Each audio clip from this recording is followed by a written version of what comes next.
We will talk about one of the main causes of pain while breastfeeding: wounds on the nipple. It's important to evaluate the nipple before and after breastfeeding, the latching, the anatomy of the baby's mouth, and the sucking. There are different degrees of wounds that pediatricians classify in 1, 2, 3, and 4, according to the degree of abrasion on the skin, depth, and extension of the wound on the nipple.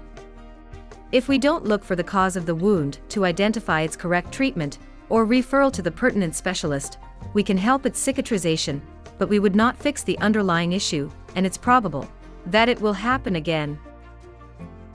For type 1 and 2 wounds, where there is redness or a superficial crack, we can use drying techniques to help with the cicatrization. What do we call drying techniques? This means leaving the breast in the open air for as long as possible, or applying the very same milk after breastfeeding and leaving it to dry. Different positions while breastfeeding can also help ease the pain. If the crack is shaped like a line, a position where the lips of the baby stay parallel to it is recommended. Breastfeeding, more often, can help ease the pressure of the sucking. Breastfeeding from the healthy breast and ejecting some milk before the baby begins eating is recommended as well. In type 3 and 4 wounds, where there are open splits and loss of tissue, moist wound healing is needed. This requires the wound to be washed with water and a neutral soap. If it's necessary, the mother is referred to a doctor who can provide a cream with topically applied antibiotics. Nowadays, hydrogel patches help keep the wound moisturized but not wet. That helps attain a faster cicatrization of the tissue. Another common affliction on the nipple is milk blisters. This is the tip of the iceberg. It's what we can see. It's the obstruction of a pore. The bacteria that are in the milk creates a biofilm that obstructs the ejection of milk, forming a blister that provokes sharp pains in the tip of the nipple when the baby latches onto it. Why does it occur? There are several theories.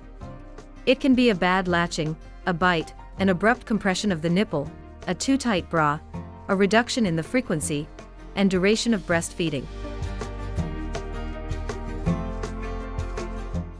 It can also be dysbiosis or an alteration of the population of bacteria in the breast milk, which is the case with most breast conditions.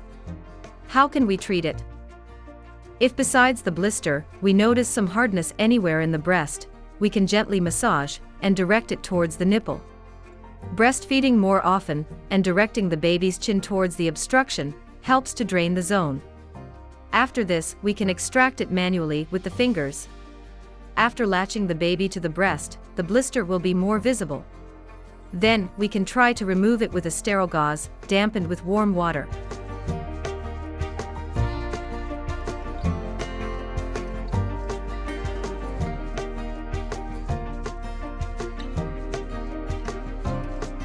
If we can't do it that way, we can try with a hypodermic needle bevel. It's recommended that this is performed by a professional.